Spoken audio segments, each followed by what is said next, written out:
예, 마태복음 5장 7절인데 예, 같이 읽읍시다. 예, 오늘 여기 우리 성경 긍휼을 베푸는 자 이렇게 번역된 본 있죠. 요거 같이 읽읍시다. 긍휼을 베푸는 자들은 복이 있나니 그들이 긍휼을 얻을 것이기 때문이요. 예. 긍휼을 베푸는 자들은 복이 있나니 그 merciful 했는데 이걸 이제 긍휼을 베푸는 자 이렇게 두 단어로 풀어 쓴 거죠. 한 단어로 하면 자비로운 자가 되겠죠. 긍휼은 명사기 때문에 어떻게 다른 번역이 두 단어를 안 쓸 수가 없어요. 긍휼을 택하는 순간에는 동사가 무조건 와야 되는 거예요. 뭐가 그렇죠. 그러니까 긍휼을 베푼다든지 뭐 긍휼을 뭐 한다든지 뭐가 나와야 돼. 긍휼이 많은 뭐 긍휼을 하든 이거는 뭐 긍휼이 많은 자는 복이 있나니 하든지 긍휼을 베푸는 자는 복이 있나니 하든지 merciful 이 단어를 풀어 쓰는 순간은 긍휼이라고 번역인 의를 선택하는 순간에는 두 단어가 되는 거죠. 근데 자비를 선택하면 뭐 자비는 뭐죠? 형용사가 있어요. 자비로운 이렇게. 자비로운 자들은 복이 있나니 해버리면 이건 한 단어가 되는 거죠. 자비로운 자들은 복이 있나니 이는 그들이 그 다음에 자비를 얻을 것이기 때문이요. 이래야 되겠죠. 긍휼과 자비인데 영어는 mercy 한다는데 한국말에는 약간 이제 번역본마다 다르죠. 자, 기도하겠습니다. 위대하시고 거룩한 주 하나님 감사합니다. 하나님께서 은혜 주셔서 오늘도 주의 말씀을 선포합니다. 선포되는 모든 말씀들이 지금 밖에다 내리는 비처럼 그렇게 모든 성도들 마음 가운데 이렇게 풍성하게 내리기를 원합니다. 전능하신 하나님 은혜 많이 주셔서 말씀의 씨앗이 뿌려지는 곳마다 열매를 맺게 해주시옵소서. 모든 성도들에게 참으로 이 복이 있는 자, 지금 이 복이 있는 자를 다루고 있습니다. 주께서 말씀하신 복이 있는 자들이 되게 하여 주시고 주님께서 위로부터 주시는 영적인 복을 차고 넘치게 하시길 원합니다. 하나님 아버지 저에게 은혜 베풀어 주십시오. 전환자 듣는 자가 모두 주 앞에 있습니다. 주께서 주시는 이 신선한 기름 부음 차고 넘치게 하시고 또 평강과 기쁨과 자유와 안식과 이 모든 것들 영적인 복들이 또 저희가 가득 누리고 그것들을 또 가지고 살아가는 그런 성도를 되게 해주십시오. 감사드립니다. 주의 성기도 합니다. 아멘. 오늘은 산상수훈의 팔복주의 5번째 복 있는 사람은 자비로운 자들입니다. 자비로운 자들은 복이 있나니 자비로운 자들은 복이 있나니는 그들이 자비를 얻을 것이기 때문이요 했는데 이제 우리 성경에 이제 긍휼을 베푸는 자들은 복이 있나니 그들이 긍휼을 얻을 것이기 때문이요. 이제 근본적 검정형 똑같고요. 세임이고 긍휼이 이제 개역에는 긍휼이 여기는 자 이랬죠. 긍휼이 여기는 자는 복이 있나니 merciful을 이제 뒤에 여기는 자 동사는 어차피 집어 넣어야 되니까 긍휼이 많은 긍휼을 베푸는 긍휼이 여기는 뒤에 동사는 번역자 마음이에요. 그러니까 이제 그렇게 따질 바는 차라리 자비로움이 낫죠. 이 자기의 자의적 해석이 안 돼가니까 긍휼이 여기는 자 이렇게 번역했고요. 본문을 공부하기 전에 먼저 우리는 긍휼과 자비란 단어의 의미, 용법의 차이를 조금 살펴봐야 됩니다. 근본적과 흠정적에는 자비란 말이 한 번도 나오지 않습니다. 성경에 자비란 말이 아예 안 나와요. 자비란 단어를 몽땅 다 긍휼로 바꿨기 때문입니다. 이번에 나온 어떤 역본에는 반면에 긍휼이 한 번도 안 나와요. 몽땅 다 자비로 번역을 했어요. 똑같은 영어 단어인데 그럼 개역 성경을 보면 긍휼과 자비가 골고루 나오죠. 한글 킹제임 성경에도 긍휼과 자비가 골고루 나오는데 그 한글 킹제임 성경은 압도적으로 자비란 말이 많이 나오고 긍휼은 성경 전체 14번밖에 안 나옵니다. 반면에 개역 성경에는 긍휼이 압도적으로 많아요. 167회. 다음에 자비란 단어는 47번 이렇게 나옵니다. 그럼 이거 뭘로 같은 영어는 같은데 왜 한국말로 이렇게 다르게 어떤 곳에서는 긍휼로 어떤 곳에서는 자비했느냐, 또 어떤 성경은 통을 시켜서 몽땅 자비로움 쓰고 어떤 성경은 몽땅 긍휼만 쓰고 이 왜 이러냐 하면 이 긍휼이라는 단어가 국어 사전에 따르면 그 한국어 국어 한국에서 제일 유명한 국어 사전이 표준국어 대사전, 한국어 대사전이라고 있어요. 그거하고 고려대에서 나온 고려대 국어대사전이라는 게 있습니다. 어떤 사람들은 뭐 고려대 국어대사전이 좀 더 낫다 그러더라고요. 좀 어휘가 좀 더 예제 같은 게 좀 풍성해요. 예문이. 근데 이제 그 사전에 따르면 이 긍휼이라는 단어를 찾으면 여러분 긍휼미 이런 말 들어봤죠. 구휼미, 긍휼미 이런 거 들어봤죠. 긍휼. 그 긍휼은 불쌍히 여김, 가엾게 여겨 돌보아 줌. 요 뒷말입니다. 불쌍히 여겨서 돌보아 주는 것까지 그게 긍휼이에요. 불쌍히 여김, 가엾게 돌보아 줌. 이게 국어사전, 이건 제 말이 아니고 국어사전의 정의가 그래요. 근데 자비를 찾아보면 남을 사랑하고 가엾게 여김 또는 그렇게 여겨서 베푸는 혜택. 그 어때요? 남을 가엾게 여겨서 뭐라고? 가엾게, 불쌍히 여겨서 베푸는 혜택. 요게 자비야. 자비. 그럼 뭐 뜻이 차이가 없잖아. 불쌍히 여겨서 돌보아 주는 거나 불쌍히 여겨서 혜택을 베푸는 거나 이 국어사전적 의미로는 차이가 없습니다. 두 단어는 국어사전적으로는 의미가 거의 같아요. 긍휼과 자비는 남을 깊이 사랑하고 가엾게 여기는 마음인데 자비란 단어가 불교의 핵심 교리고 의지입니다. 많이 들어보죠. 자비하면 뭐죠? 사랑하면 기독교 용어고 자비하면 불교고 인하면 뭐죠? 인애하면 그 유교라 그러잖아요. 그 자비가 기독교 그다음 불교의 핵심 용어이기 때문에 이 흠정역이나 근본역에서는 이 불교 용어를 쓰기 싫다 해서 자비를 싹 다 긍휼로 100%다 바꿔버린 거예요. 그 자비를 긍휼로 다 바꿔버리니까 이제 이런 문제가 터지죠. 긍휼을 베푸는 자, 긍휼이 여기는 자, 긍휼이 많은 자. 이 뒤에 긍휼이란 단어 뒤에 뭐가 온 거죠? 말을 만들어 넣어야 돼요. 이 뒤에 그 왜 mercy나 merciful 이거는 명사 또는 형용사가 되는데 긍휼은 명사라고요. 그 뒤에 뭘 단어를 만들어 넣어야 되는 문제가 터지는 거죠. 그러니까 이 흠정역도 긍휼 여기 merciful이 되는데 긍휼을 베푸는 자 이렇게 번역했다가 또 이거 찾아보다 어떤 것은 긍휼이 많은 자, 긍휼이 풍성한 자 이렇게 뒤에 이렇게 자의적으로 번역자가 자의적으로 넣어야 돼 말을. 그런 문제 터지니까 이 자비로운이 나와. 근데 불교 용어라고 거부감을 가져서 이제 긍휼을 쓰는 사람도 있고 반면에 그건 말 같지 않은 소리다. 100% 이건 자비로 번역해야 된다. 응? 이제 그렇게 주장하는 쪽이 있죠. 그런데 그렇게 하는데 그건 뭐를 기준으로 의미의 차이가 있느냐 하면 긍휼은 불쌍히 여기는 마음, 안타까워하는 마음을 말하고 자비는 긍휼의 마음에 이 실천적인 도움을 주는 행위를 더하는 것. 긍휼 플러스 긍휼은 마음, 감정에 관한 것이고 자비는 거기다가 이 행위를 더하는 것. 그 행위를 더하는 것까지가 자비다. 그 실천적인 도움을 더하는 것 이렇게 정의를 해요. 긍휼은 감정적인 측면이고 자비는 행동적인 측면을 강조한 것이란 거죠. 예를 들어서 가난한 사람을 긍휼히 여긴다 그러면 가난한 사람을 불쌍히 여긴다는 뜻이고 가난한 사람들의 자비를 베풀다 이러면 가난한 사람들을 불쌍히 여길 뿐 아니라 도와준다는 것까지. 그러니까 성경적 의미로 이 자비가 더 맞다고 주장을 하는 거예요. 그래서 이제 자비로 번역했다 이렇게 하더라고요. 저도 이거를 그래 그런 또 놀라운 뜻이 이런 또 자비가 긍휼보다 약간 뜻이 더 포괄적이고 강하구나 이래 저 설명을 들으니까 그리 말이 있어서 참 오랫동안 검색을 했어. 나도 한국 사람이지만 또 이런 부분도 보통 문제 아니니까 엄청 검색을 하고 찾아봤어요. 근데 사전적 의미로는 그렇지가 않아요. 사전적 의미는 둘 다 똑같아. 그런데 그런 주장을 하는 사람은 왜 그런 주장을 내가 열심히 찾아봤더니만 이게 어디서 출처가 나야 될 거 아니야. 이런 주장은 뭐 어느 유명한 문학가라든가 어느 국어학자라든가 뭐 아니면 한국 어문학회에서 그렇게 발표를 했다든가 뭐 출처를 좀 찾으려고 엄청 애를 썼어요. 출처를 찾아보니까 찾을 수가 없어. 아무리 찾아도. 그걸 찾아보니까 인공지능에서 나왔더라고. 나 뒤집어진다 진짜. 챗GPT 뭐 발드 이런 데서 나온 설명이야 그게. 나 진짜 깨대 완전히. 그게 국어 사전적 차이가 아니에요 보니까. 한국어 대사전을 제가 보니까 긍휼에도 가엾게 여기고 돌보아준다는 뜻이 있어. 행위까지 포함해 긍휼도. 난 예전에 긍휼은 감정적인 측면이고 행위까지 더해지면 자비인 줄 알았는데 그게 아니고 긍휼도 포함이 돼요. 행위까지가. 돌봐주는 행위까지 이걸 이제 정의를 내리고 자비도 똑같아. 그래 긍휼과 자비는 사실은 의미 차이가 없어요. 그래서 제가 이건 분명히 중국어 성경이나 일본어 성경에서 영향을 받았을 거야 싶어서 제가 중국어 성경, 일본어 성경을 찾아봤는데 거기도 긍휼과 자비가 똑같이 나옵니다. 이거는 사실 차이가 없구나. 히브리 헬라나 영어에서는 아무런 차이가 없습니다.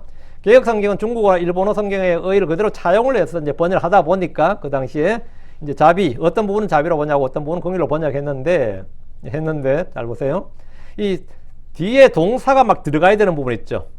이렇게 have mercy on me, 뭐 have mercy on us 이러면 우리에게 긍휼을 베푸소서나 우리에게 자비를 베푸소서는 똑같이 세임이에요. 둘 다 명사이기 때문에 그거는 아무런 차이가 없습니다. 그런데 merciful 이렇게 해가지고 뒤에 이 동사를 집어넣어야 될 때는 내가 마음대로 이게 긍휼이 여기다든지 긍휼을 베풀다든지 이렇게 뒤에 여기다 베풀다 같이 이렇게 자의적으로 뭘 내가 넣어야 될 때는 그렇게 쓸 수가 없어요. 그땐 자비를 통일시켜야 돼. 제가 보니까 제가 성경 전체를 이거 다 찾아보니까 저희 교회에서는 요 긍휼과 자비는 뜻이 차이가 없다. 단 긍휼은 뭐다? 명사다. 자비는 뭐다? 활용이 자유롭다는 거죠. 명사, 동사, 부사 이렇게 자비롭게, 자비로이, 자비 이런 식으로 이렇게 해서 그러면 정확한 우리에게 긍휼을 주여 우리에게 긍휼을 베푸소서나 주여 우리에게 자비를 베푸소서 이런 차이가 전혀 없어요. 둘 다 명사니까. 근데 지금 여기처럼 이래 될 때 비동사하고 이제 mercifully 나오죠. 이럴 때는 자비가 낫다. 이렇게 통일을 시키겠습니다. 이거 제가 구분에 상당히 어려웠어요. 상당히 고민을 많이 했습니다. 그래서 어떤 부분은 자비, 어떤 부분은 긍휼을 했는데 뭐 어느 단어를 선택하든 교리적으로나 의미상으로 아무 문제 없습니다. 다만 어떤 차이가 있다? 예, 내가 자의적으로 의미를 넣어야 되는 부분에서는 긍휼이라는 단어 넣을 필요는 없다고. 그냥 자비로운이 훨씬 낫다 말이죠. 그럼 왜? 나의 사견이 들어가지 않는다고. 번역대 해석이나 주관이 들어가지 않는다 이거죠.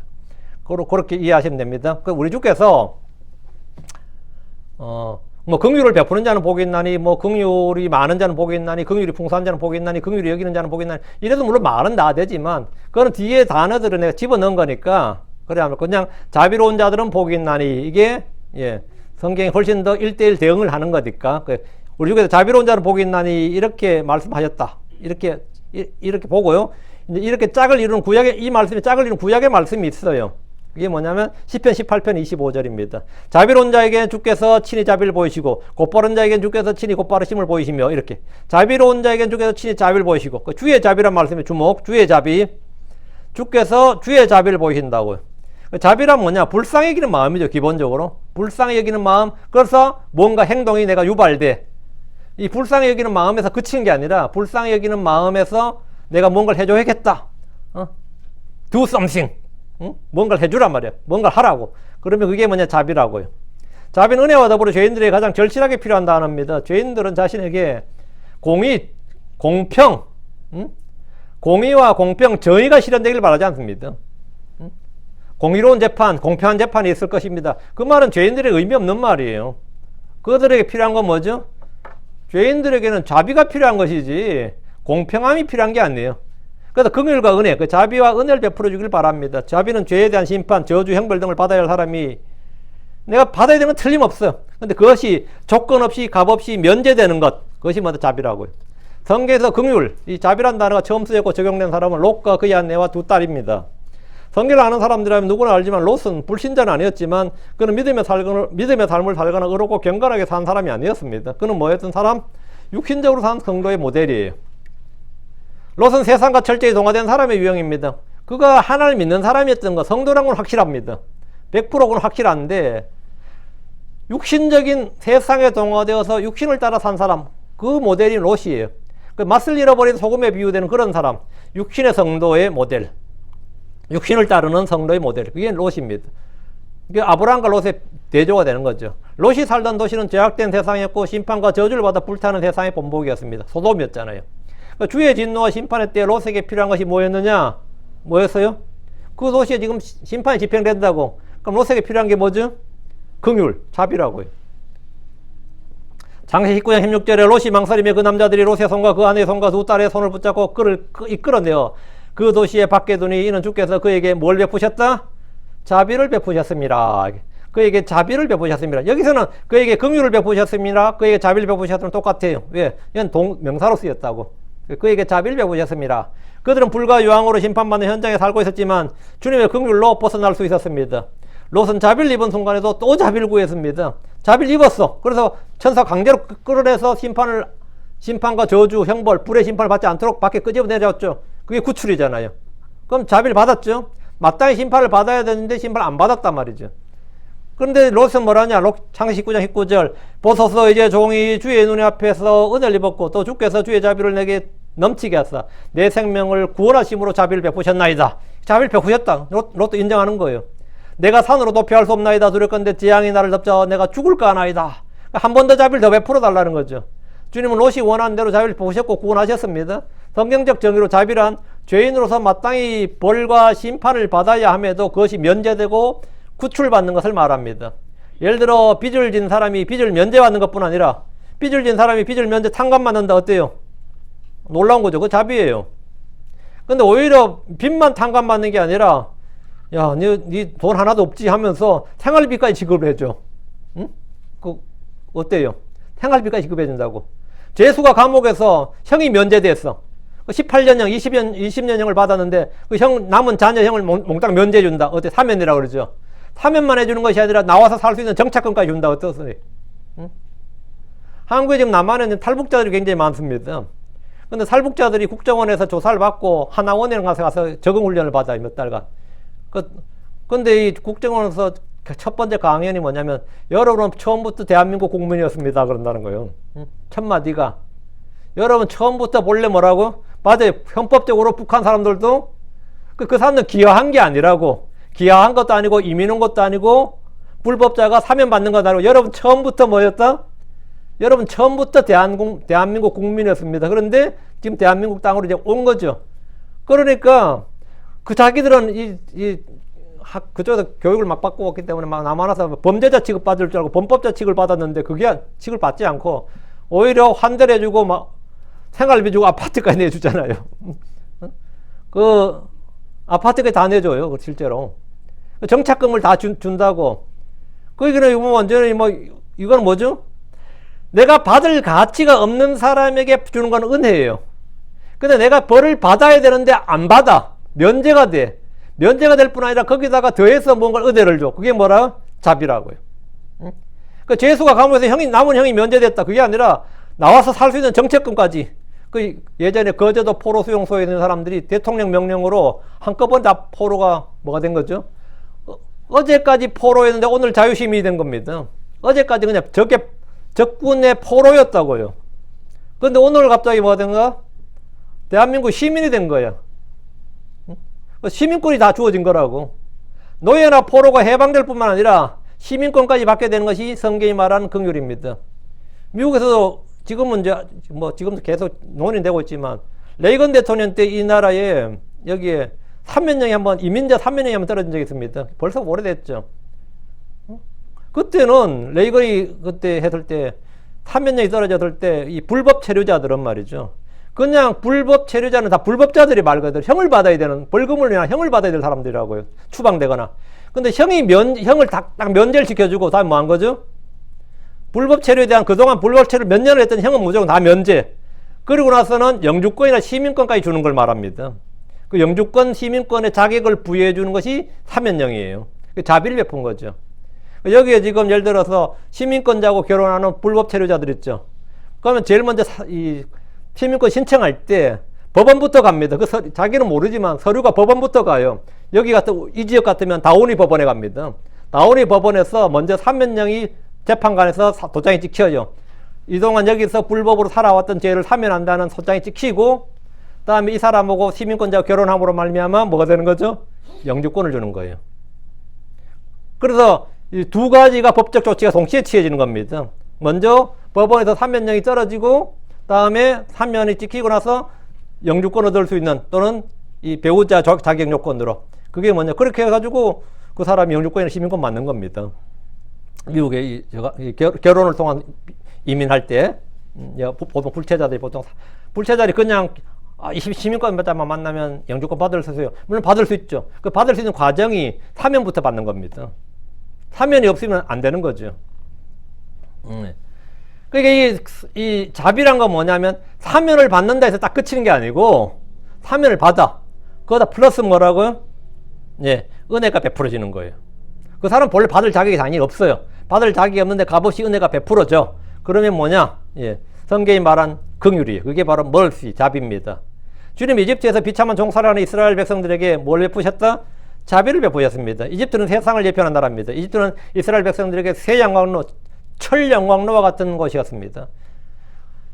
신명기 4장 1절에 그러나 주께서 너희를 택하시고 너희를 새 영광로 이집트에서 인도하여 내사. 열왕기상 8장 51절에 이는 그들이 주께서 새 영광로 한가운데서 곧 이집트에서 인도해 내신 주의 백성이며 주의 상속이기 때문이다. 여러분, 새 영광로 한가운데서 끄집어냈다. 그 영광로 속에 있었다고. 그들은 이집트 땅 그들에게 지옥과 같이 불타는 곳이었고 모두를 소멸시켜버리는 그런 땅이었다는 겁니다. 쇳물이 녹아나는 그런 영광로에서 완전히 녹아 소멸될 수밖에 없는 이스라엘에게 필요한 것이 뭡니까? 보통 가는 그 정도 인구가 70몇, 야곱의 식구 다 합쳐봐야 75이에요. 이집트에 75이 10년 지나고 20년 지나고 100년 지나고 200년 지나고 300년 지나고 400년 지나고 어떻게 될 것 같아요? 소멸해버리죠. 소멸해버려요. 쿠바의 사탕수수 밭에 그 일했던 한국인들 있죠.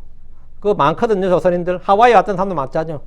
지금 그 쿠바에 가면은 한국 사람 남아있을 것 같아요? 없습니다. 다 벌써 그 쿠바 사람들하고 결혼하고 2대 3대 지나가지고 성만 한국 성이 가지고 있어. 성만. 응? 성만 한국 사람 가지고, 한국 성 가지고 있어. 그 성을 아는 거예요. 얼굴 보면 전부 다 쿠바 사람이랑 똑같은데, 응? 다 동화가 돼본다고.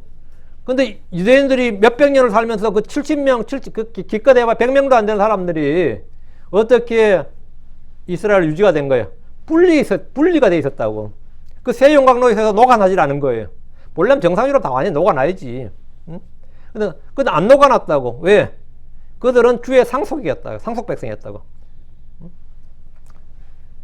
근데 이스라엘이 녹아나지 않으니까 융화가 안 되니까 이집트 사람이 안 된단 말이에요. 그냥 이스라엘 사람, 영원히 이스라엘 사람이야. 이집트 사람이 안 돼. 몇백 년을 살아도. 이집트 땅에서 먹고 살아도 안 돼. 그러니까 거기서 그 집은 나와야 되는 거죠. 그게 이제 주의 자비입니다. 세상에 속한 모든 사람들을 삼켜버린 거대한 용광로입니다. 베드로 3장 7절에 지금 있는 하늘들은 땅과 주께서 같은 말씀으로 보관하사 경건치 않은 사람들의 심판과 멸망의 날에 불사르기 위하여 예비해 두신 것이니라. 멸망의 날에 불사른다.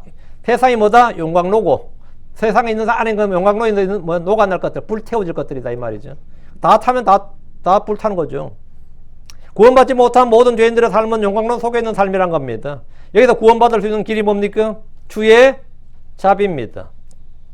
출애굽기 12장 13절에 주께서 구속하신 백성을 주의 자비로 인도하시되 주의 힘으로 그들을 인도하사 주의 거룩한 처소에 들어가게 하셨나이다. 주께서 구속하신 백성을 주의 자비로 인도하시되 주의 힘으로 그들을 인도하사 주의 거룩한 처소에 들어가게 하셨나이다. 그 가나안 땅을 말하는 겁니다. 자비는 구원의 근거입니다. 구원은 우리 자신의 무엇이나 얻다 있는 것이 아니라 주님의 긍휼, 주님의 자비에 따른 겁니다. 주님이 불쌍히 여기시고 그들을 구출하신 거다 이 말이죠. 주님은 이 사실을 늘 기억하고 명심하도록 하셨습니다. 그들은 죄인이라서 형벌을 받아야 되는데 그 형벌을 면제를 해주고 그게 뭐다? 은혜를 베풀어서 구출해 주는 거. 그게 뭐다?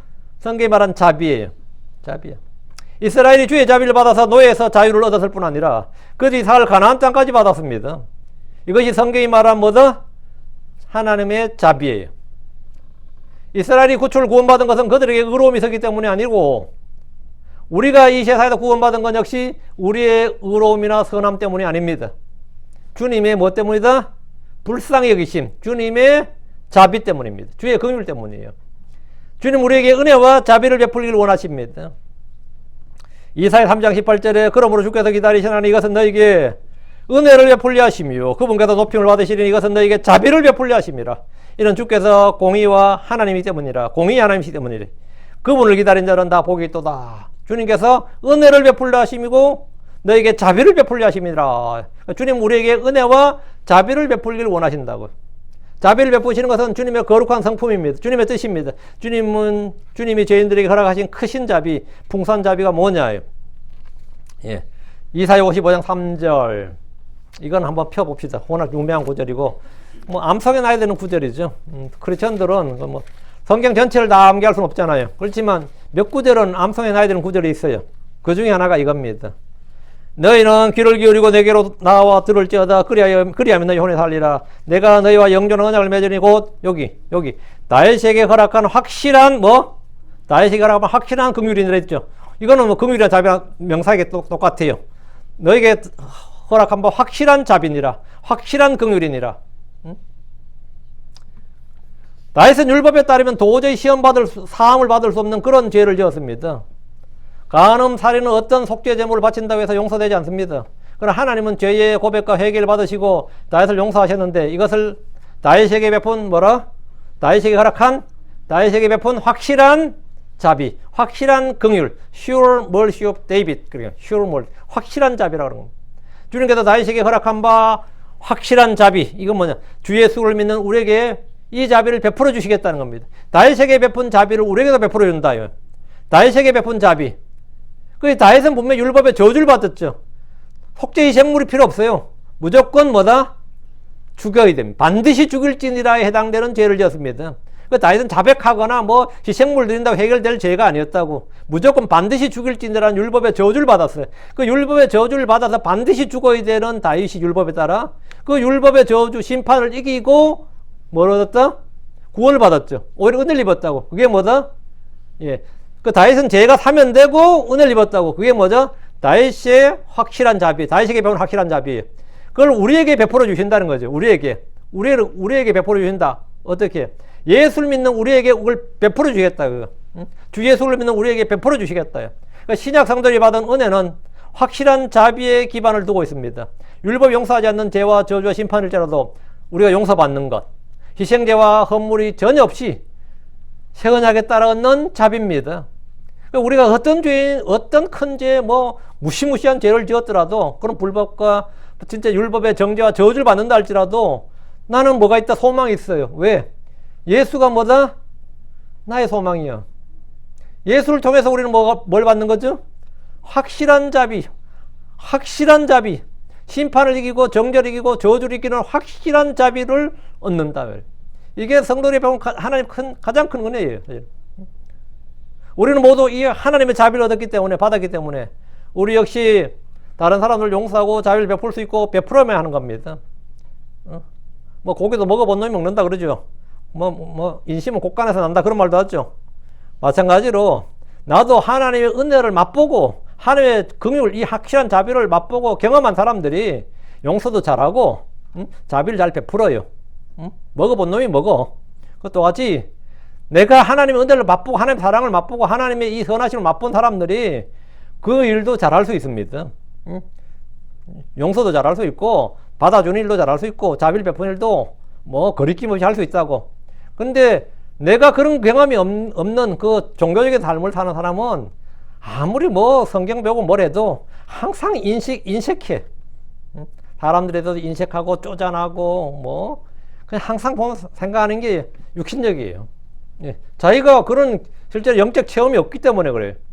그런 믿음이나 영적 체험이 없기 때문에 사랑을 하는 것도 피자 뜨겁게 서로 사랑하라 그러는데 뭐 이게 뭐 사랑인지 아닌지 모르는 그런 사랑이 되고, 용서한다 그래도 뭐 조건부 용서해야 되고 진심이 안 느껴지네요 따위 소리 내야 되고, 아니 글 속에서 우리를 용서하신 것처럼 용서하라는데 뭔 그렇게 말이 많아. 그 용서하라면 용서하면 되는데 용서 어떻게 해요? 대부분 다의 조건부 용서입니다. 컨디셔널이야. 사과를 해야 용서를 하죠? 이러면서 해결하면 용서를 하지. 그 상대 사과도 하고 해결도 했다는데 이렇게 진심이 안 느껴져. 한마디로 용서해주고 싶지 않다 이 말입니다. 난 절대 용서 안 해준다. 그 인간 내가 용서 안 해준다. 난 용서해주는 건 언제 용서해주죠? 내 마음 풀려야 용서해주는 겁니다. 내 마음이 언제 풀리는데? 하나님의 용서, 그리스도의 용서를 내가 받아들이고 그 용서를 알아야 풀려요. 사실은 그 사람이 진심으로 하든 그 가짜로 하든 그래서 풀리는 거 아니에요. 내가 하나님을 통해서 그 은혜를 맛봐야 그 마음이 풀리는 거라고. 제가 어떤 사람, 뒤끝 장렬한 사람들 있죠. 뒤끝 장렬한 인간들을 보면 10년, 20년 지나도 안 풀립니다. 10년, 20년 지나도 욕해요. 여전히 욕해. 그 이야기는 대체 몇 번 하냐 그래도 뭐 나 죽을 때까지 못 잊을 것 같아 이러면서는 그냥 계속 씹잖아요. 그 누구한테 재앙이야? 자기 혼에게 재앙입니다. 자기 혼에게 잘못하는 거예요. 상대방은 1도 타격이 없어요 사실은. 뭐 타격을 받아요? 상대방 신경도 안 쓰는데 지만 용서를 못해서 억울해하는 거지. 우리는 모두 하나님의 이 자비를 받았다. 다윗에게 보는 확실한 자비. 우리 역시 다른 사람들을 용서하고 자비를 베풀 수 있고 베풀어야 된다 이거예요. 왜? 누가 6장 36절에 그러므로 너희 아버지께서 또한 자비를 베푸시는 같이 너희도 자비를 베풀라. 그러므로 너희 아버지께서 또한 긍휼을 베푸시는 같이 또 자비를 베푸시는 같이 너희도 자비를 베풀라. 자비로운 자들은 확실한 자비, 풍성한 긍휼을 받은 사람들입니다. 율법에는 정토하고 행위와 의식과 규례를 지키는 데 매우 엄격하면서도 죄인들 향해서 자비를 베풀 줄 몰랐던 서기관들이나 바리새인들과 사두개인들을 비롯한 종교 지도자들을 보십시오. 주님은 죄인들을 정죄하고 판단하는 바리새인들 향해서 이렇게 말씀하셨습니다. 마태복음 9장 13절 그러나 너희는 가서 그것이 무엇을 뜻하는지 배우라. 내가 자비를 원하고 희생물을 원치 아니하노라. 한마디로 호세아 6장 6절 말씀 읽고 그것이 무슨 뜻인지 배우라는 겁니다. 이는 오늘날 교계 지도자들이라고 말하는 이들이 오랜 신앙생활을 했다는 사람들에게도 동일하게 적용되는 겁니다. 마태복음 12장 7절 그러나 만약 너희가 내가 자비를 갖기를 원하고 희생물을 원치 아니하노라 하신 말씀이 무슨 뜻인지 알았더라면 너희가 무죄한 자를 정죄하지 아니하였으리라. 그 말씀이 무슨 뜻인지 알았더라면 이 말씀은 호세아 6장 6절이거든요. 호세아 6장 6절 말씀이 무슨 뜻인지 너희가 알았더라면 무죄한 자를 정죄하지 않았을 것이다. 주님이 원하시는 것은 희생물이 아니라 긍휼, 바로 이 자비입니다. 바리새인들은 희생물 잘 들었습니다. 그러나 자비를 몰랐습니다. 하나님은 그들이 성전에서 드리는 헌물이나 희생물 11조보다 자비를 더 원하셨습니다. 하나님 율법을 가르침으로 죄인들을 회심시키는 일은 모든 율법사들이 의무감을 가지고 해야 될 일이고 제사장들과 바리새인들이 최선을 다해야 될 일입니다. 그러나 종교적 의무와 책임을 맡은 자들은 죄인들을 정죄하고 판단하고 추례만 할 뿐 정작 해야 할 일을 하지 않았습니다. 마음의 죄인들을 향한 긍휼이 없었기 때문입니다. 그들은 자기 의로 충만했기에 주님 앞에서 하나님, 내가 당신께 감사드리오니 나는 다른 사람들과 착취하는 자들과 불의한 자들과 간음한 자들과 같지 아니하고 나는 차원이 다른 사람이다. 난 저런 인간들하고는 급이 다른 사람이다 이거예요. 더욱이 이 세리와도 같지 아니함을 감사하나이다. 아니하나이다. 나는 일주일에 2번 금식하고 나는 내 모든 소유의 11조를 드리나이다. 내가 한 일을 막 자랑하는 거예요. 나의 의를, 자기 의를 자랑하는 거죠. 그러나 이런 사람들은 절대로 주여 제게 자비를 베푸소서 구할 줄 모릅니다. 주님께 자비를 구할 줄 모르고 주님의 자비를 모르니까 다른 사람들에게 자비를 베푸는 것도 모르는 겁니다. 다른 사람에게 긍휼을 베푸는 것도 모르는 거예요. 그들은 모두 그냥 자기 의를 자랑할 뿐입니다. 자기 의를 자랑하고 자기 의를 내세우는 겁니다. 호사 6장 6절에 이는 내가 자비를 원하고 희생을 원치 아니하기 때문이니 이는 하늘을 아는 것이 번제물보다 나으니라. 이 말씀은 성전에서 희생물만 드릴 줄 알지 죄인들을 불쌍히 여기고 자비를 모르는 이 바리새인이라 서기관들에게 전곡을 찌르는 말이었습니다. 주님은 날마다 절기마다 율법에 따라 소나 양을 잡는 것보다 자비를 원하신다. 너희 이웃을 사랑하고 그게 율법의 근본이다 이거예요. 더 중대한 것이다고. 이웃을 사랑하고 이게 자비를 베푸는 거 그걸 더욱 원하신다고 말씀하시므로 죄인들과 함께 식사하셨고 그들을 구원하고 회개시키는 일은 결코 비난받을 일도 아니고 죄는 더욱도 아니며 잘못이 아님을 그들에게 말씀해 주신 겁니다. 왜 메시아라고 자처하는 사람이 자꾸 세리들과 죄인들과 놀고 창녀들과 놀고 말이죠. 그들과 식사하고 어울리냐 친구가 되느냐 뭐 이러면서 막 비난하는데 그건 주님의 자비 때문이었지 뭐 주님이 그들하고 뭐 노닥거린 게 아니란 말이죠. 그 죄도 아니고 비난받을 일도 아니고 잘못도 아니다. 이는 내가 자비를 원하고 희생을 원치 아니하기 때문이라. 이 하나님이 하신 이 말씀을 내가 알면 말이죠. 너는 그런 말을 못한다고. 그런 말 못한다고. 주님께서 자비로운 자들은 복이 있나니 이렇게 하신 것은 우리가 주님의 자비를 입은 자들임을 전제로 합니다. 자비로운 자들은 복이 있다. 우리가 자비로운 자가 아니죠. 우린 전부 다 사실 자비를 베푼 자들이 아니라 이기적인 자들이죠. 사람은 누구나 다 이기적인 자들입니다. 이기적이지 않는 사람은 없어요. 모든 사람은 다 셀피시예요. 안 그런 사람이 누가 있어? 근데 자비로운 자들은 복이 있다.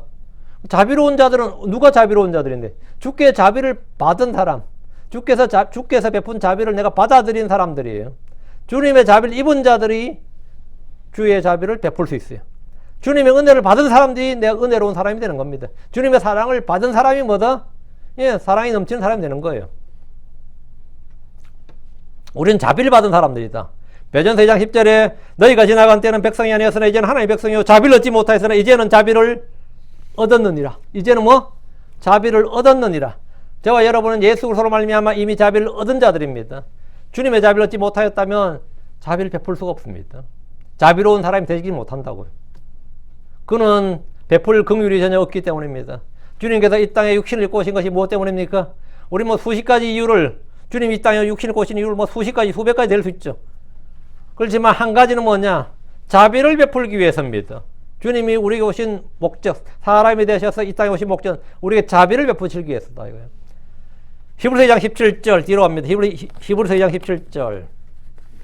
그러므로 그분께서 모든 일에 자기 형제들과 같게 되심이 마땅하니 이것은 하나님께 속한 일에서 친히 여기 자비롭고 신실하신 대제사장이사. 이제 우리 성경에는 긍휼이 많고 신실하신 돼 있죠. 그 긍휼이 많고 할 때는 멀티플을 하면 많고는 집어넣은 거죠. 이래 되니까 이럴 때는 이제 자비롭고가 더 번역이 나아요. 명사일 때는 상관없고요.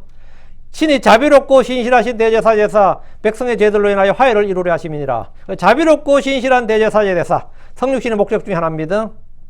주님께서 긍휼 많고 신실한 대제사장이 되심으로 해서 우리는 하나님의 자비를 입고 구원받았고 또 언제나 자비를 얻기 위해서 주님께 나아갈 수 있습니다. 히브리서 4장 16절 앞으로 갑니다. 뒤로 와서 4장 16절. 그럼 우리가 자비를 얻고 또 긍휼을 얻고 이건 상관없어요. 명사죠. 그럼 우리가 긍휼을 얻고 자비를 얻고 필요한 때에 도우시는 은혜를 얻기 위하여 하나님의 왕자로 담대히 나아갈 것이니라. 우리는 시편 읽으면서 다윗이 한 많은 기도 중에서 가장 자주 반복되는 기도가 뭡니까? 가장 열심히 구한 기도. 내게 자비를 베푸소서입니다. 내게 자비를 베푸소서요. 다윗은 언제나 주님께 내게 자비를 베푸소서라고 기도했습니다. 그에게 가장 절실했던 것은 뭐 돈이나 권력이나 명예가 아니었습니다. 인기나 백성들의 지지가 아니에요. 하나님 주의 자비였기 때문입니다. 주의 자비였다고요. 진리는 긍휼과 함께하며 의 역시 긍휼과 함께합니다. 성막이나 성전 건축에서 이 진리는 더 분명하게 계시됩니다. 우린 지성소 안에 언약궤를 놓고 그 위에 무슨 자리 놨다 하세요? 개혁성에 자비석 돼 있어요. 그게 긍휼의 자리, 자비의 자리입니다. The seat of mercy. 긍휼의 자리를 놨다 이거예요. 하나님은 긍휼의 자리를 증거궤 위에, 언약궤 위에 덮게 하셨습니다. 출애굽기 26장 4절에 너는 지성소에 있는 증거궤 위에 긍휼의 자리를 두고 긍휼의 자리를 두라. 자비석을 두라고요. 긍휼의 자리는 주님과 죄인들의 만남의 장소입니다. 출애굽기 3장 6절 그 제단을 증거판 위에 있는 긍휼의 자리 앞 곧 증거궤 옆에 있는 휘장 앞에 둘지니 이 긍휼의 자리는 내가 너와 만날 곳이니라. 긍휼의 자리는 뭐다? 무슨 자리? 내가 너와 만날 곳이다. 긍휼의 자리. 그러니까 주님께서 긍휼의 왕자에 앉아있다. 그러니까 율법이 있다. 그 위에 긍휼이 덮는 거예요. 그 긍휼이 심판을 이기는 거죠. 율법보다 위에 있는 거죠. 긍휼이. 그 구약에서는 언제나 보면 긍휼의 왕자 이게 핵심이에요. 신약에서 무슨 크리스천들이 나간 왕자 무슨 왕자? 은혜의 왕자라 그러죠. 예, 긍휼의 왕자, 은혜의 왕자 그러잖아요. 같은 왕자인데 강조점에 주님은 긍휼의 자리에서 우리를 만난다. 그렇지 않다면 죄인들은 모두 멸망당하고 소멸됩니다. 긍휼의 자리는 피가 뿌려진 장소입니다. 긍휼의 자리는 어린 양의 피가 뿌려지는 장소예요.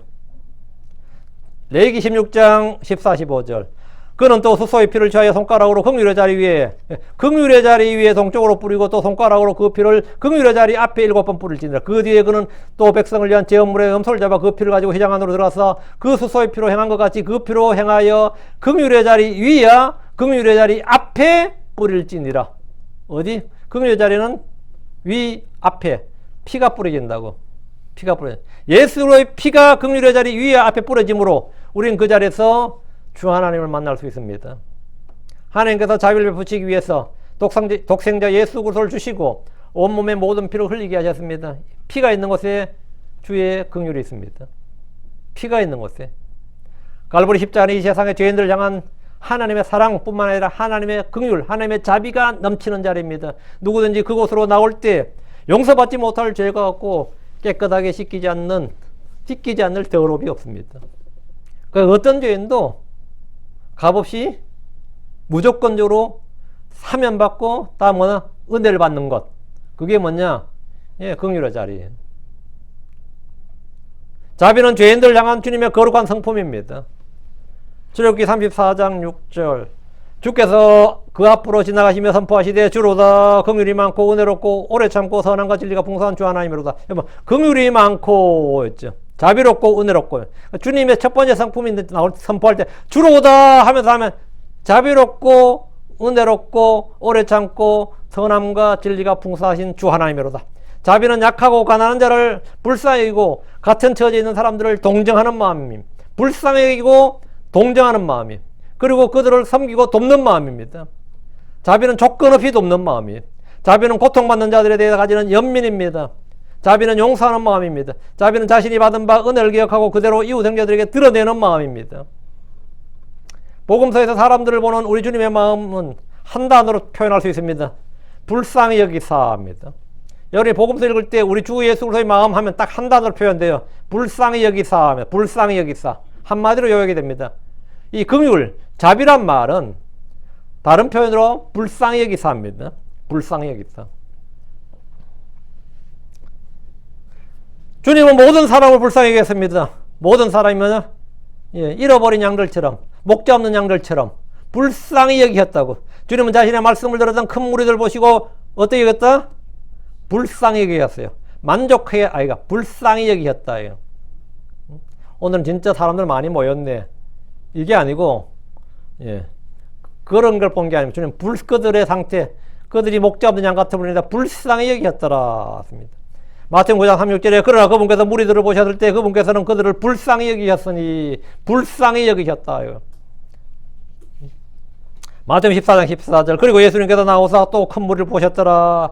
그리고 그들을 향해 불쌍히 여기는 마음으로 움직였더라. 그리고 그분이 그들의 병든 자들을 고쳐주었더라. 보면 그들을 향해 무슨 마음? 불쌍히 여기는 마음. 불쌍히 여기는 마음.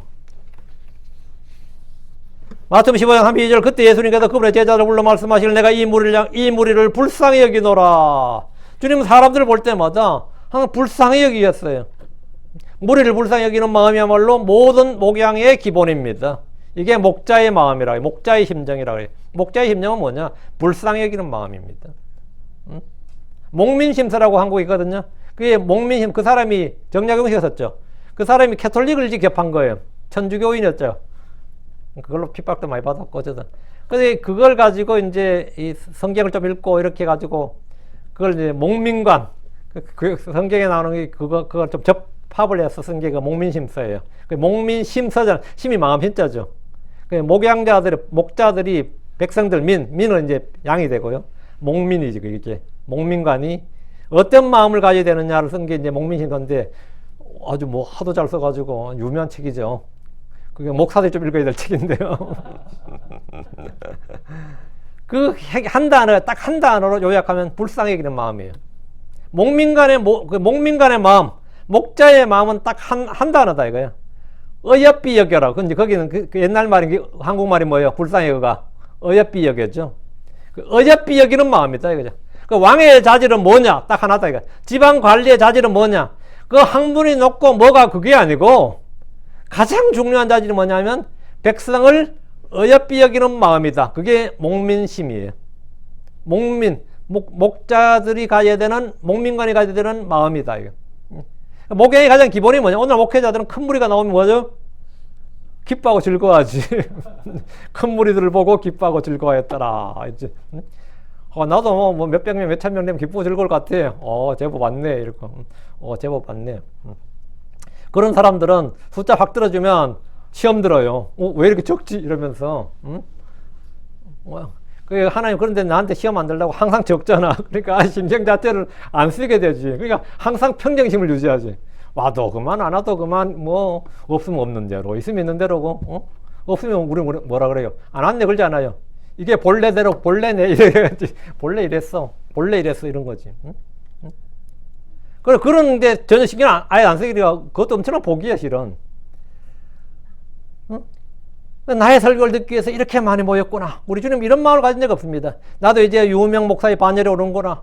우리 교회도 드디어 부흥을 했구나. 우리 교회도 이제 힘이 있구나. 뭐 이런 거. 어떤 분은 그러잖아요. 10,000명 성도를 위해서 기도한다. 난 처음에 만 명이가 난 그게 무슨 뜻인지 몰랐어요. 10,000 성도, 10,000 성도. 이게 중국 한자 뭐 사자성어인 줄 알았는데 그러니까 10,000명의 성도를 얻고 싶다. 이게 10,000 성도들만. 그건 뭐 목회자들의 꿈입니다. 그리고 좀 더 잘 되는 목사들은 10만 성도라 그래요. 10만 성도 되면 아무도 자기들 이단이라 못 그런다 그래요. 뭘 가르쳐도. 숫자의 힘이죠, 그게. 그런 사람들은 이 사람이 많이 모이고 큰 무리가 되면 어떻게 생각하죠? 이들을 어떻게 효율적으로 조직하고 관리할 것인가? 그리고 이들을 통해서 얼마나 더 확장할 것인가? 이런 데 온통 관심을 보입니다. 그러나 주님은 큰 무리를 보시고 어떤 마음, 뭘 갖다는 거예요? 불쌍히 여기셨더라. 불쌍히 여기셨더라. 목자 없는 양같이 불쌍히 여기셨습니다. 이게 뭐냐? 그리스도의 마인드, the mind of Christ예요. 이게 그리스도의 마음입니다. 주님께서 나병 걸린 사람을 보셨을 때 가졌던 그분의 마음 뭐였죠? 예, 불쌍히 여기서 합니다. 다른 말 필요 없어요. 불쌍히 여기서 합니다. 마가복음 1장 41절에 그리고 예수님께서 불쌍히 여기는 마음이 들어 그분 손을 내밀어 그에게 대시며 또 그에게 말씀하시기를 내가 뜻하노니 너는 깨끗하라. 내가 뜻하노니 네가 깨끗하게 되는 것이 뭐다? My will, 나의 뜻이라고요. will, 나의 뜻이라고. 내가 뜻하노니 너는 깨끗하라. 문둥병은 죄의 원형을 잘 간직하고 있는 병입니다. 주님은 어떤 사람들에 대해 구역질을 내시거나 혐오감이나 거리낌 없이 거리낌이 마음속에 생긴 것이 아니고 불쌍히 여기는 마음이 항상 제일 먼저 찾았다 이거예요. 그거는 그 어떤 환자, 어떤 죄인을 보실 때 언제나 불쌍히 여기시는 마음으로 가득했습니다. 그리스도의 마음이란 뭐냐? 불쌍히 여기는 마음입니다. 이게 목자의 마음이에요. 이것이 아버지의 마음이고 유모의 마음입니다. 이게 아비의 마음, 유모의 마음입니다. 그리스도의 마음을 보면 성도들이라면 당연히 불쌍히 여기는 마음이 있어야 됩니다. 긍휼이란 그런 겁니다. 주님께서 마귀 들린 사람들을 보실 때 불쌍히 여기셨습니다. 나병 환자를 봐도 불쌍히 여기셨고, 마귀 들린 자를 불쌍히 여기셨고, 그런 거예요. 마가복음 5장 19절에 하지만 예수님께서 그걸 허락하지 않으셨고 대신 그에게 말씀하시기를 집으로 가서 내 친지들에게 주께서 너를 위해 얼마나 큰 일들 행하셨으며 또 너를 불쌍히 여기셨는지 그들에게 말하라. 주님께서 나를 얼마나 불쌍히 여기셨는지 말하라는 거예요. 불쌍히 여기셨는지. 시력을 잃은 사람들을 향해서 주님은 말씀하셨습니다. 마태복음 20장 34절. 이에 예수님께서 그들을 불쌍히 여기셨으며 그들의 눈을 만져주었더니 이에 즉시 그들의 눈이 시력을 받았고 그들이 그분을 따랐더라. 여러분, 그들을 불쌍히 여기셨으며, 주님께서 불쌍히 여기신 것은 큰 무리들, 병자들, 마귀 들린 자들 뿐이 아닙니다. 죽은 아들로 인해서 우는 나인성 과부를 보시고 불쌍히 여기셨습니다. 누가복음 7장 13절에 이에 주께서 그녀를 보시자 그분께서 그녀를 불쌍히 여기사 그녀에게 말씀하시기를 울지 말라. 그분께서 그녀를 불쌍히 여기사, 그 과부 여인, 울고 있는 과부 여인을 불쌍히 여긴 거예요. 관 속에 있는 아들을 불쌍히 여긴 게 아니라, 그분께서 그녀를 불쌍히 여기사. 주님은 빚진 자들을 불쌍히 여기시는 주인과 같습니다. 마태복음 18장 21절에 그때 그 종의 주인이 불쌍히 여겨 그를 풀어주었고 그에게 그 빚을 용서해 주었더라. 여러분, 그때 그 종의 주인이 불쌍히 여겨, 그 괘씸히 여겨가 아니다고요. 불쌍히 여겨요. 불쌍히 여겨. 주님 잃어버린 아들을 불쌍히 여기는 아버지와 같습니다. 누가복음 15장 10절에 그리고 그가 일어나서 그의 아버지께로 갔더라. 그러나 그가 아직 멀리 떨어져 있을 때 그의 아버지가 그를 보고 불쌍히 여겨 달려가 그의 목을 껴안고 그에게 입을 맞추었더라. 그를 보고 불쌍히 여겨 달려가. 우리 같으면 어떨 것 같아요? 미리 사전 상속받아가지고 다 쓰고 창녀짓하고 술집 가고 도박하고 이거 다 탕진하고 돌아오면 어떨 것 같아요? 다리몽들 불어넣죠. 어디 감히 네가 어디라고 돌아오냐 안 그러겠어요? 응? 어디 감히 염치가 있으면 돌아오냐? 나가 뒤져라 이런 게 한국말에 다 있잖아. 그게 왜 있는 말 같아요? 응? 우리에게 피해를 주면 가족이다 용서하지 않는다 이 말입니다. 응? 나에게 피해를 주면 이 가족이가 필요 없다 이거예요. 가족도 필요 없다는 겁니다. 그게 그 말이에요. 엄청난 말입니다. 근데 아버지가 그렇게 돈을 쓰고 진짜 막장으로 살다 온 놈을 보고 그의 아버지가 그를 보고 분노가 일어. 괘씸히 여기사. 열받으사. 이게 아니고 뭐지? 치밀어 오르는 분노를 참으면서 이리 오라. 이게 아니고 그를 보고 불쌍히 여겨 달려가 그의 목을 껴안고 그에게 입을 맞췄더라. 이 구절로 구원받은 사람 많습니다. 이 구절에 감동받아가지고 참 자기가 아버지 돈 훔쳐갔다가 친 사람들이 감동받아가지고 이 설교 듣고 구원받고 그런 분도 많아요. 어릴 때 장롱 속에 있는 아버지 돈 들고 튀었다 가지고 돈 다 날려먹고 어느 집회에 참석했는데 이걸 설교하더라네.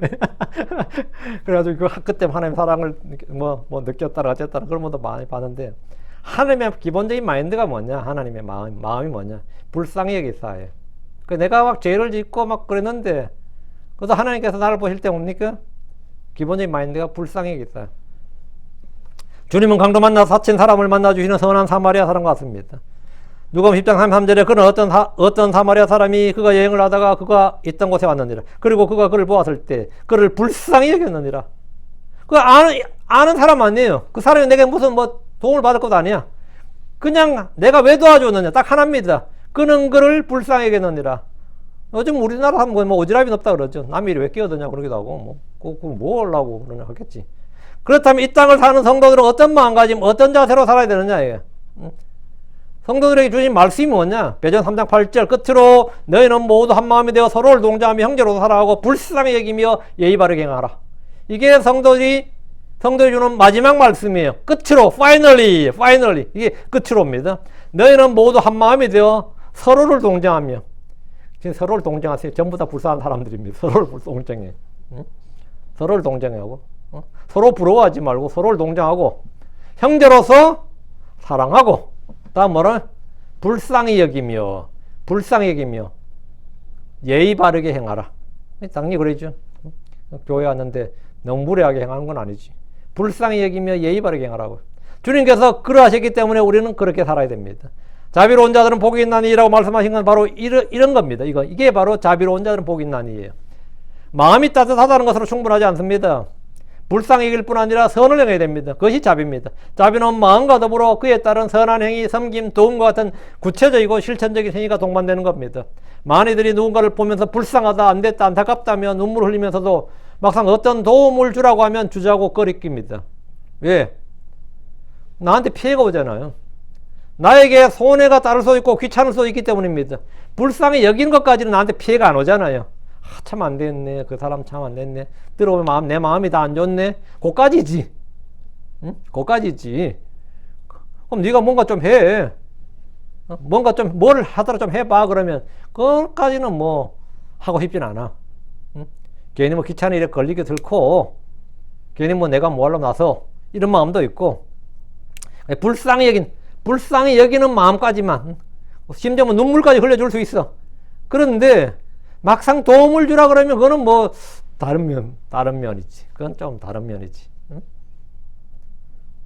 그거 네가 좀 뭐 일을 하든지 돈을 주든지 뭘 해야 될 거 아니냐 그러면 뭔가 좀 해보라 그러면 그거는 뭐 좀 다른 문제라고. 왜? 나한테 손해가 따를 수도 있고 귀찮을 수 있고. 응? 내가 마음은 원하지만 또 그까지 가려니까 육신이 따질 않네. 응? 자비로운 자, 이것은 자비로운 자, 긍휼을 베푼다는 것은 사실 육신의 성품이 아닙니다. 자비롭다는 거, 긍휼을 베푼다, 이거는 뭡니까? 주님의 성품이에요. 이건 하나님의 성품이고 주님의 성품이라고. 크리스천들은 누구의 성품을 가져야 되겠어요? 마귀의 성품을 가져야 되겠어요? 하나님의 성품을 가져야겠어요? 타고난 이 아담의 성품을 가져야겠어요? 아니면 마지막 아담이신 둘째 사람 예수 그리스도의 성품을 가지겠어? 당연히 우리는 예수님의 성품을 가져야지. 그 마음을 가져야 된다고. 우리는 이 땅에서 우리 자신의 인성이나 덕성을 개발하자는 게 아닙니다. 우리는 우리의 정과 욕심을 모두 그리스도 십자가에 못 박고 오직 주님의 그 디바인 네이처, 주님의 그 신성한 성품, 그리고 그 주님의 그 the mind of Christ, the heart of Christ, 그리스도의 마음, 그리스도의 영을 가지고 그분의 그 신성한 권능에 참여하는 자가 되어야 됩니다. 그리스도의 영으로 충만하고 그리스도의 마음을 품고 주의 말씀에 따라 다른 이들을 섬기고 채워주는 자가 되어야 됩니다. 우리는 서로를 돌아보고 서로를 향해 불쌍히 여기며 긍휼을 옷 입고 긍휼을 옷 입고 살아야 됩니다. 이 자비, 이 긍휼은 타락하고 제약된 인성에서 나오지 않습니다. 나의 긍휼이 아니라 주의 자비, 주의 긍휼이기 때문입니다. 주님 앞에 나와서 주의 자비를 맛보고 새로운 성품이 우리 안에서 형성될 때 나올 수 있는 것, 그게 주의 자비입니다. 새 사람을 입고 새 마음, 새 성품이 창조되었을 때 우리는 이웃과 성도들을 향해서, 형제를 향해서 자비를 베풀 수 있습니다. 그리고 심지어 나를 대적하고 욕하는 자들 향해서도 오래 참고 인내하고 용서하고 자비를 베풀 수 있어요. 육신의 본성은 무정하고 무자비합니다. 지독하게 이기적입니다. 지독하게 이기적이에요. 동정을 베푸는 것도 자기를 드러내고 인정받고 존경받고 높임받기 위한 은밀한 동기가 작용합니다. 선을 행하는 것도 자기 만족을 위한 겁니다. 그러나 거듭난 새 사람은 자신이 전혀 드러나는 걸 오히려 두려워해요. 전혀 자신을 드러내지 않고 오히려 자신이 드러나는 걸 두려워하고 자비를 베풀기를 기뻐합니다. 믿음으로 의롭게 될 때 주님이 내게 베푸신 긍휼이 나를 통해 이웃과 형제들에게 드러나는 겁니다. 성도란 무엇을 줌으로써 주께 받는 사람들이 아니고 먼저 주님으로부터 받은 것을 이웃에게 주는 겁니다. 성도란 것은 내가 뭘 줘서 주께 받는 게 아니고 주님으로부터 먼저 받은 것을 이웃에게 주는 겁니다.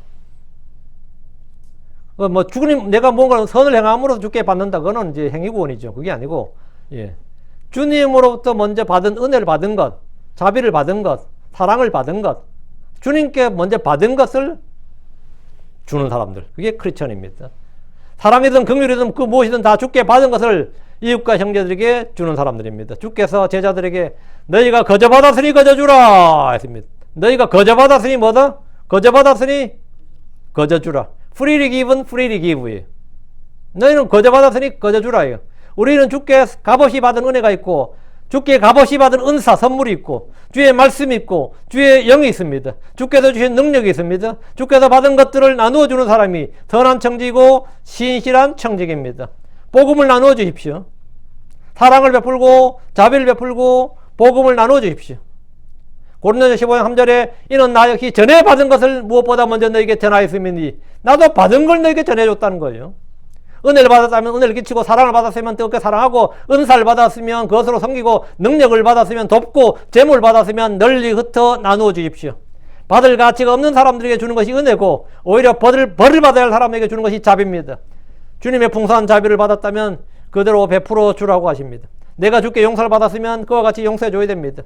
시편 37편 21절 26절 뒤로 앞으로 가서 시편 37편 21절 그 사악한 자는 빌리고 다시 갚지 아니하는도다. 그러나 그 의로운 자는 자비를 베풀고 주는도다. 그 의로운 자는 자비를 베풀고 주는도다. 26절 그가 항상 자비를 베풀고 꾸어주니 그의 씨가 복을 받는도다. 그가 항상 자비를 베풀고 꾸어주니 그의 씨가 복을 받는도다. 요셉을 보십시오. 그는 자신을 죽이려다가 노예로 팔아버린 형제들을 조건 없이 용서하고 그들이 충분히 먹고 살 수 있도록 돌봐줬습니다. 모세를 보십시오. 자신을 대적해서 반역한 아론과 미리암을 향해서 주님께 중보하고 간구했습니다. 민수기 10장 13절에 모세가 주께 부르짖어 이르되 오 하나님이여 간청하건대 이제 그녀를 고쳐주시옵소서 하니라. 오 하나님이여 간청하건대 이제 그녀를 고쳐주옵소서. 자기를 대적한 미리암을 고쳐달라는 거예요. 이것이 모세 안에 있었던 뭐다? 형제 사랑이고 긍휼이었습니다. 모세는 자기를 대적하고 반역하는 자들을 조건 없이 용서해 줬을 뿐 아니라 하나님께서 그들에게 자비를 베풀어 줄 것을 구한 겁니다. 다윗을 보십시오. 사울 왕이 그를 죽이기 위해서 줄기차게 군대를 보내고 추구했습니다. 다윗은 그를 죽일 완벽한 기회가 자신의 손안에 왔을 때 그를 죽이지 않고 살려보냈습니다. 이들은 자비가 무엇인지를 이론이나 교리나 말이 아니라 실제 삶과 행동으로 보여줬습니다. 마음속에 하나님의 긍휼이 있었기 때문입니다. 이와는 반대로 사악한 자들은 어떻습니까? 자비를 베풀지 않습니다. 선을 행할 기회가 있고 능력이 있어도 행하지 않습니다. 시편 109편으로 왔어요. 16절 17절 왜냐하면 그가 자비 베푸는 것을 기억하지 아니하였으며 도리어 가난한 자와 궁핍한 사람을 학대했기 때문이니이다. 그는 심지어 마음이 상한 자들까지 죽이려 하였나이다. 그가 저주하는 것을 사랑하였은즉 그대로 그것이 그에게 임하게 하시고 그가 축복하는 것을 기뻐하지 아니하였은즉 그대로 그것이 그를 멀리 있게 하소서. 자비로운 자들이 복된 자들입니다. 자비를 베풀지 않는 자들은 사악한 자들입니다. 사도 바울은 성도들이 어떻게 자비를 베풀어야 되는가를 가르쳐 줬습니다. 자비를 어떻게 베풀려고? 자비를 베푸는 자는 즐거움으로 할 것이니라. 이렇게. 자비를 베푸는 자는 즐거움으로 할 것이니라. 자비는 억지로 하는 것이 아니라 즐거움으로 해야 되는 겁니다. 자비는 자발적으로 행할 뿐 아니라 즐거움으로 행하는 것이 해야 됩니다. 즐거움으로. 여러분이 누군가를 돕는 것, 섬기는 것은 즐거움으로 해야 됩니다. 다음은 14장 21절에 자기 이웃을 멸시하는 자는 죄를 짓는 자로 돼 가난한 자에게 자비를 베푸는 자는 행복한 자니라. 가난한 자에게 자비를 베푸는 자는 행복한 자니라. 즐거움으로 자비를 베풀기 때문에 그는 행복한 자입니다. 구제응금이나 도움을 줄 때도 즐거이 내는 자, cheer giver. 즐거이 내는 자가 되어야 됩니다. 고린도서 9장 7절에 저마다 자기 마음속에 정한 대로 낼 것이요 마지못해 하거나 억지로 하지 말지니 하나님은 즐거이 내는 자를 사랑하시느니라. 하나님은 즐거이 내는 자를 사랑하시느니라. 요즘 우리 교회 맨날 수요일 날 수요일 어제 토요일 오늘 일요일 아침까지 왜냐면 11조 내자는 찬송가를 부르더라고. 내가 누가 들으면 이 교회 왜 계속 같은 찬송을 연속으로 내가 다시 염들겠어. 근데 여러분 생각할 때 그 11조는 당연히 구약의 율법이죠. 구약의 세금이죠 사실은. 율법이지만 세법이죠 사실은. 성경에서만 11조는 세법이에요. 신약에서는 그런 거 없죠. 그런 거 없지. 그러니까 신약 성도들이 어떨 것 같아요? 이제 그 교리 배운 사람들은 11조 안 하지. 11조 안 하지. 하나. 머리 깎고요. 나는 11조 더 아는 것 같아. 내 머리 깎는데, 얼마, 20불짜리 깎다가 계속 값을 올려서 지금 30불 내고, 아까워. 팁 얼마 줄 것 같아요? 3불 줄 것 같아요? 5불 줘. 11조가 3불인데, 식당 가면 어떨 것 같아요? 설렁탕 걸어 먹으면 19불이죠. 지금 여기 한양 19불 주죠. 팁 얼마 줘요? 2불 줘요? 팁이 11조보다 넘어. 팁이 11조보다 넘는다고. 그런데 주님 앞에 11조 내려면 엄청 아깝고 율법이 맞네 안 맞네 하죠. 그게 지금 율법 따질 문제가 아니에요. 인색하면 문제지. 응? 그 마음이 얼마나 인색한지 몰라요. 응? 그러니까 성경은 마지못해 하거나 뭐라고요? 억지로 하지 말라잖아요. 그거 얼마나 좋아. 마지못해 하고 억지로 하지 말라잖아요.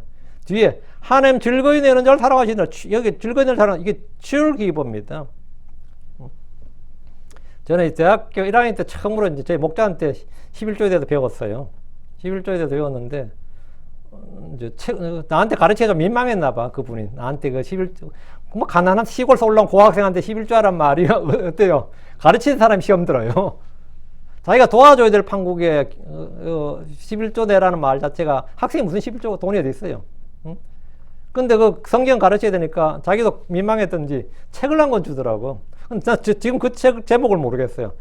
하여튼 이쪽 사람이 쓴 책인데 한국어로 생명의 말씀 해당 것 같기도 한데 그 제목을 지금 잘 모르겠는데 되게 저는 감명 깊게 읽었어요. 어쨌든 그때부터 저는 어쨌든 11조 제가 율법이어서 하는 게 아니고 그때 배워가지고 난 그럼 그보다 약간 더 하면 되겠구나. 왜? 사람 마음이 굉장히 악해요. 항상 이기적이고 적게 하고 싶지 많이 하고 싶어 하지 않는다고.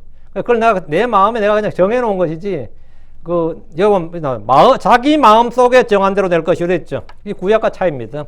구약은 하나님이 정한 대로 될 것이에요. 율법이 정한 대로 될 것이지. 신약은 뭐다고? 자기 마음 속에 정한 대로 될 것이옵니다. 그때 내가 마음 속에 뭐냐면 항상 10% 플러스 알파 이렇게 딱 정해놨다고, 내 마음에. 지금까지 이걸 지키고 있는 겁니다. 지금까지. 근데 그것이 가장 좋았던 것 같아요. 그게 제일 확실했어요.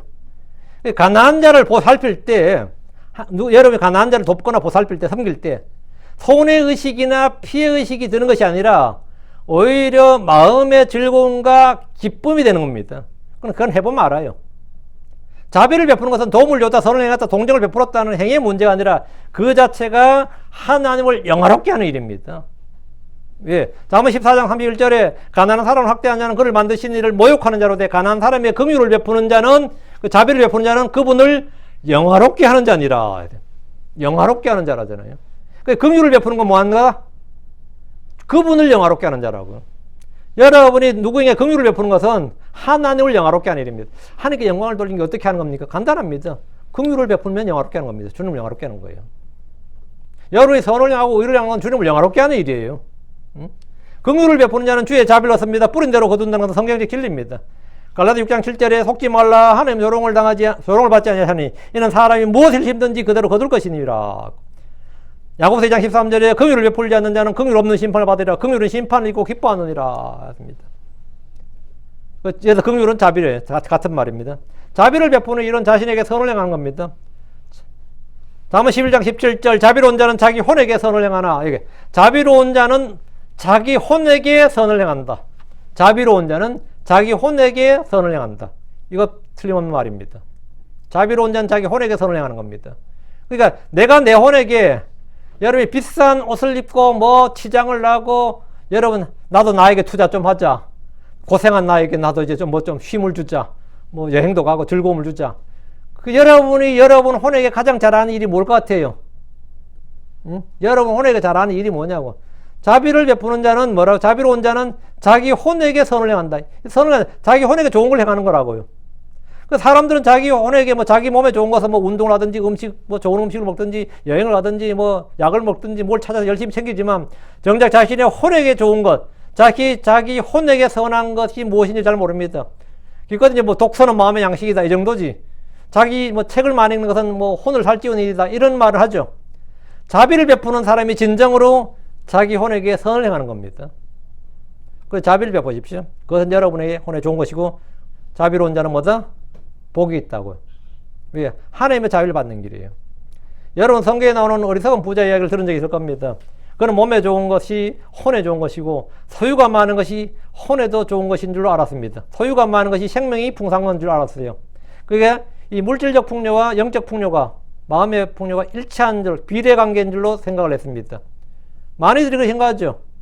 잘 먹고 잘 사는 것이 사람도 잘 사는 거 아닌가? 이런 거. 응? 몸에 좋은 것이 혼에 좋은 것이고 소유가 풍성하면 내 생명도 마음에도 풍성함이 있다. 이렇게 생각한 거죠.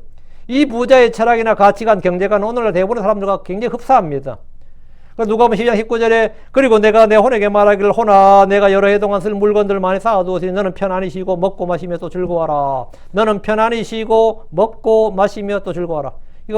이게 뭐죠? 몸이 먹고 마시고 쉬겠지. 그럼 혼도 뭐 한 거죠? 즐겁겠지. 그 혼과 몸을 일치시킨 거죠. 소유와 이 존재가 같다고 생각한 거예요. 비례관계를 생각한 거예요. 그러나 주님께서 가르쳐 주신 것은 혼과 소유는 아무 상관이 없다는 겁니다. 소유와 생명의 관계는 비례하지 않는다는 거예요. 자비와 생명은 비례합니다. 자비로운 자는 그 혼도 자비로우면 자비로울수록 그 혼에게도 좋은 것이고 풍성해진다 이거죠. 그건 비례관계라고요. 잠언 21장 21절에 의와 자비를 따른 자는 생명과 의와 명예를 얻느니라. 의와 자비를 따르면 생명과 의와 명예를 얻는다고. 그건 비례관계다 이거예요. 생명을 얻고 더 풍성히 얻고 싶다면 의신 주님을 찾고 긍휼이 풍성하신 주님을 따른 겁니다. 우리 오늘도 주의 은혜와 더불어 주의 자비를 필요로 합니다. 우리 늘 주의 자비가 필요합니다. 주님께 제게 자비를 베풀어 주옵소서 이런 기도는 주님을 만나는 그 순간까지 계속될 겁니다. 그래서 지금 마태복음 5장 7절에 자비로운 자들은 복이 있나니 이는 그들이 자비를 얻을 것이며 지금 우리가 다루고 있는 주의 가르침 복 있는 자들에 대해서 여러분이 모두 마음에 깊이 새겨두시기 바랍니다. 이 말씀들은 짧죠. 이렇게 보면 한 절에 뭐 길지가 않잖아요.